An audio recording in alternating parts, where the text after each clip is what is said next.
Ay, Chino, me siento mal. Vas a tener que ir por un médico. Yo creo que sí, para que me revise.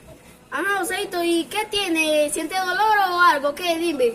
Ay, siento que me duele el tronco del cuello, el listón de la espalda, las paletas de la costilla, la caja del corazón. Joséito, tú no vas a tener que ir por un médico. Tú lo que vas a tener que ir para un carpintero para que te arregle.